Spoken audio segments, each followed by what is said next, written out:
नमस्कार दोस्तों, स्वागत है इस नए एक्सप्लेनर में जहां आज हम मिलकर डाइव करेंगे eternal echoes the haunted experiment की डार्क और काफी इंटेंस स्क्रिप्ट के अंदर। ये एक ऐसा डीप डाइव होने वाला है ना, जहां खौफ, डर और एक दर्दनाक प्रेम कहानी बिल्कुल आमने सामने टकराते हैं। ये टाइटल खुद ही चीख चीख कर कह रहा है कि यहां कुछ बहुत भयानक रहस्य छिपा है। तो चलिए शुरू करते हैं। सीधे घुसते हैं इस डरावने माहौल में। रात के बज रहे हैं एग्जैक्टली 2। आसमान में बिजली चमक रही है और एक पुरानी हवेली के चारों तरफ घना कोहरा छाया हुआ है। और फिर दीवार पर लिखी ये खूनी चेतावनी मिलती है, love never leaves, it waits. ये लाइन देखते ही तुरंत क्लियर हो जाता है कि आगे क्या होने वाला है। बैकग्राउंड का माहौल और अचानक आती वो चीख, मतलब शुरुआत में ही डर का लेवल बिल्कुल सेट हो चुका है। Section 1, the haunted Haveli setup. हमारी मेन कैरेक्टर नेहा सिर्फ एक फ्लैशलाइट के सहारे इस अनजान डर के बीच कदम रखती है। उसके चेहरे पर घबराहट तो है, पर इरादा एकदम मजबूत है। वो यहाँ किसी भूत से लड़ने नहीं आई है, वो आई है अपने प्यार अमन को ढूंढने, जो ठीक 6 महीने पहले यहीं से गायब हो गया था। और जैसे ही वो अंदर आती है, दरवाजा अपने आप बंद हो जाता है। लाइट्स फ्लिकर होना शुरू, मतलब अब वापस जाने का तो कोई रास्ता ही नहीं बचा। अब जरा इस टाइमलाइन पर ध्यान दीजिए। स्क्रिप्ट कितनी बखूबी टेंशन को स्टेप बाय स्टेप बिल्ड करती है, ये देखने लायक है। ठीक 2 बजे नेहा की एंट्री होती है। फिर ठीक 10 मिनट बाद 2:10 पर अचानक गोस्टली फ्लैशेस दिखाई देते हैं। और फिर 2:15 पर वो खतरनाक मिरर वाला एनकाउंटर। ये पेसिंग बिल्कुल परफेक्ट है। हवेली के अंदर गुजरा एक एक मिनट डर को बिल्कुल पीक पर ले जाता है। इन सेंसरी डिटेल्स पर फोकस करते हैं। अचानक एक हल्की कपकपा देने वाली फुसफुसाहट गूंजती है। नेहा, तुम लेट हो गई। अब ये कोई आम आवाज नहीं है दोस्तों। डीप बास साउंड और शेकी कैमरा मूवमेंट्स का जो कॉम्बिनेशन यहां यूज हुआ है ना, वो क्लियर कर देता है कि ये हवेली पूरी तरह से जिंदा है और कोई या शायद कुछ नेहा की हर एक हरकत को अंधेरे से मॉनिटर कर रहा है। और यहां आकर डर अपनी सारी हदें पार कर देता है। नेहा एक पुराने शीशे के सामने खड़ी है और मिरर में उसकी ठीक पीछे अमन का रिफ्लेक्शन दिखता है। पर वो वैसा बिल्कुल नहीं है जैसा नेहा ने उसे आखिरी बार देखा था। चेहरा आधा जला हुआ, आंखें बिल्कुल जेट ब्लैक। पर जैसे ही नेहा पलटकर देखती है, पीछे कोई नहीं। फिर अचानक शीशा दरकने लगता है और आवाज आती है, मैं यहीं हूं। ये सीन लिटरली रूह कांपा देने वाला है। एक भूत का डर और नेहा का इमोशनल ट्रॉमा यहां आकर एक साथ मिक्स हो जाते हैं। Section 2, the creepy underground discovery. यहीं पर आकर ना कहानी एक एकदम अनएक्सपेक्टेड ट्विस्ट लेती है। नेहा एक छिपे हुए दरवाजे से आगे बढ़ती है। ये वो दरवाजा है जो पूरी स्टोरी को एक बिल्कुल ही अलग डायरेक्शन में मोड़ने वाला है। हमें लग रहा था कि ये एक आम भूतिया कहानी होगी, राइट, जिसमें आत्माएं होंगी, चुड़ैलें होंगी। पर एक्चुअल रियलिटी बिल्कुल अलग और भी ज्यादा डरावनी निकलती है। वो हिडन डोर उसे एक अंडरग्राउंड साइफाई लैब में ले जाता है। खूनी दीवारों की जगह अब छत से लटकती चेन्स, टूटी हुई हाईटेक मशीन्स और कुछ ऐसी बॉडीज हैं जो जिंदा लग रही हैं। इस डार्क ग्रीन लाइटिंग ने एक सुपरनैचुरल हॉरर को अचानक एक डिस्टर्बिंग साइफाई थ्रिलर में स्विच कर दिया है। गेम पूरी तरह बदल चुका है। Section 3, doctor Armaan's twisted experiment. अब फाइनली एंट्री होती है इस पूरे मास्टर प्लान के पीछे के दिमाग की। अंधेरे और रोशनी के बीच शैडोज से निकलकर इस कहानी का असली विलेन सामने आता है।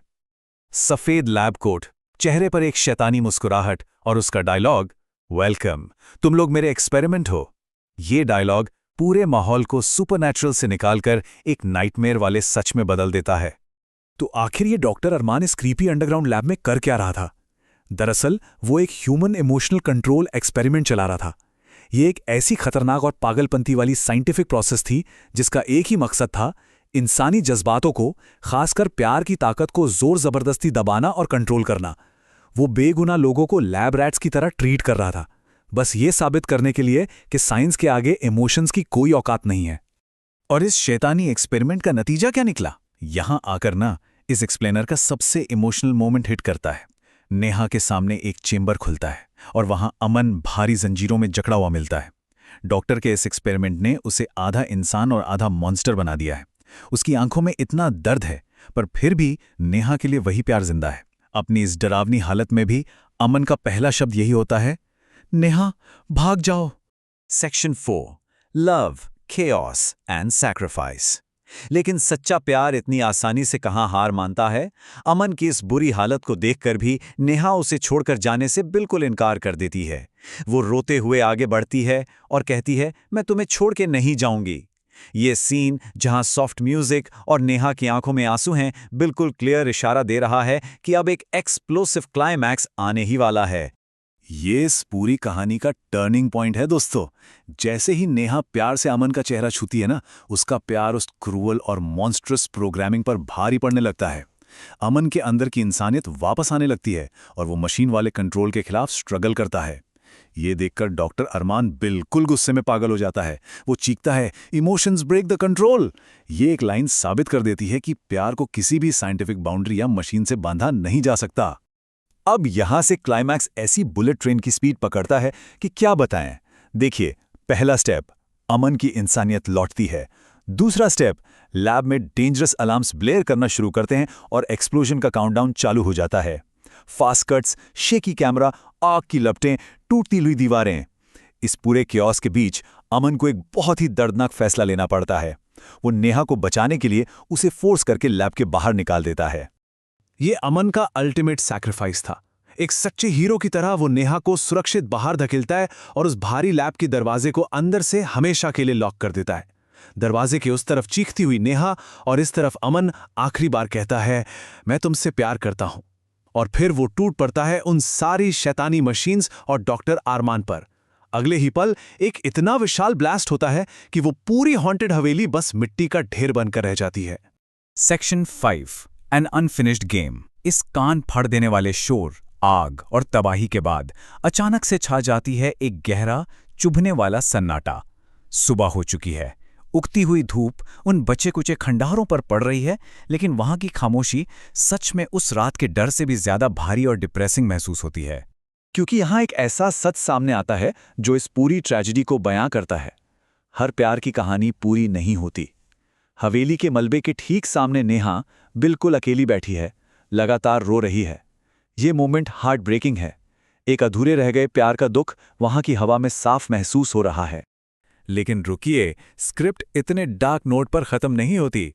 थोड़ी राहत अभी बाकी है। इन खंडारों के बीच से हवा का एक झोंका आता है और उसमें से एक बहुत ही हल्की, प्यार भरी आवाज सुनाई देती है, मैं हमेशा तुम्हारे साथ हूं। नेहा के रोते हुए चेहरे पर एक दर्द भरी मुस्कुराहट आ जाती है। ये एक बिटर स्वीट फीलिंग है जो हमें बताती है कि शरीर खत्म हो सकता है पर सच्चे जज्बात कभी नहीं। पर क्या सच में कहानी यहीं थम गई? हमारी आखिरी स्लाइड एक बहुत ही प्रोवोक करने वाला सवाल छोड़कर जाती है। गेम अभी खत्म नहीं हुआ, पर किसके साथ? जैसे ही कैमरा वापस उन खंडरों के बीच जूम इन करता है ना, वहां अंधेरे में कुछ हिलता हुआ दिखाई देता है, एक डार्क शैडो। तो इस मलबे के बीच आखिर क्या या कौन जिंदा बच निकला है? क्या डॉक्टर अरमान का एक्सपेरिमेंट अभी भी जारी है, या फिर हवेली का असली भूत अब पूरी तरह आजाद हो चुका है? ये ऐसी क्लिफहैंगर एंडिंग है जो सोचे बिना रहने नहीं देगी। तो बस इस एक्सप्लेनर में आज के लिए इतना ही। जरूर सोचिएगा वहां उस मलबे में आखिर क्या था। मिलते हैं अगली बार।